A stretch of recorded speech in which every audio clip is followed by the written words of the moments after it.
Hey, this is Gabriel Castro from exoticwoodpen.com. This video is going to be about refilling a fountain pen. Periodically, I've been getting questions from friends of mine saying, how do you refill a fountain pen? And what do I use? Well, the type of ink that I use is this right here, this Waterman ink.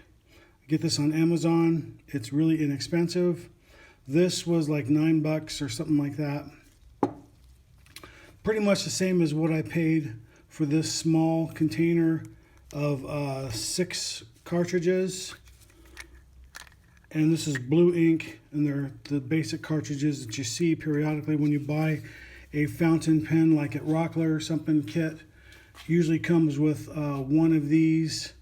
It'll either be one this size, or if it's a little bit larger fountain pen kit, it'll have one of these larger cartridges. And you can see the difference is, you know, pretty significant in size, but this one's been around for quite a while, so it sort of evaporated out a little bit. The type of cartridge you're going to get with one of those kits is going to be like one of these, and just a basic plunger mechanism, nothing fancy. I like to upgrade to these Schmidt style ones a little bit better. They work the same, probably holds the same amount of ink, but when you're doing the bespoke pens, these are the type that I use because it just looks a little bit better. Same function, but that's just me. Also, one of the other things on cartridges, this is a Parker. This is a long cartridge, so it's an extra long. It's equivalent to 2 of these. So, like if like this is the pen that I use all the time, my daily user. Let's take this apart, and you see I use a cartridge in here, and that's why I have the gloves on just in case.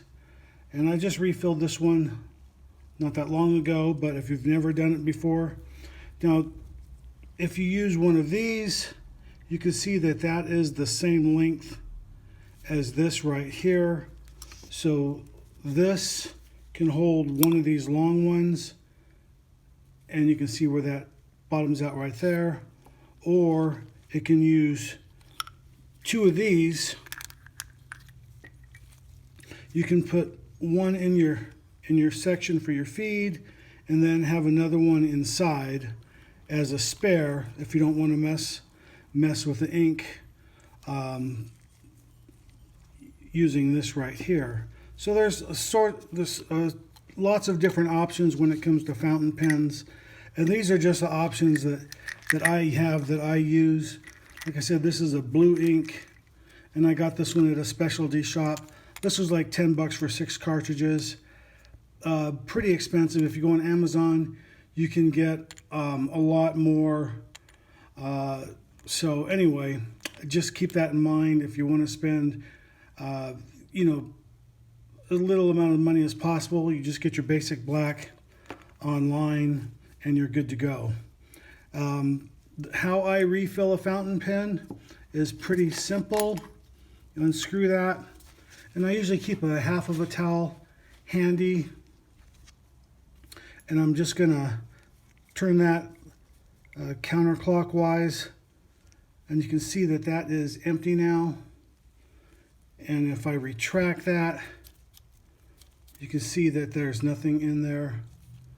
So push that all the way forward. It goes counterclockwise to push the plunger forward, clockwise to pull it back. So all you do is you just basically dip this all the way in, you know, nothing fancy. Get the section to stick all the way inside there, and then turn that clockwise, and that's going to retract all that up. And you see that there's a little bit of ink right there. That's no big deal. We're just going to wipe that off. That's why you have the paper towel, and just, you know, blot that up so there's no ink running off. And then you'll notice if on a clean section paper towel, there's no ink residue left coming off of there, so you don't have to worry about when you're writing, getting your hands dirty. You don't have to clean it or anything like that with any cleaner or anything. So anyway, that is full. And the other option, like I showed earlier, is using this as an eyedropper, but you have to seal the threads. And I was doing that for a little while, and it got to be, I was just found it easier to do it this way here. So I went back to the old method of just using a converter. So anyway, I hope that helps. If you have any questions, you can post some questions in the comments. I usually try and get back to you within a couple of days. So again, thank you for watching. Have a nice day.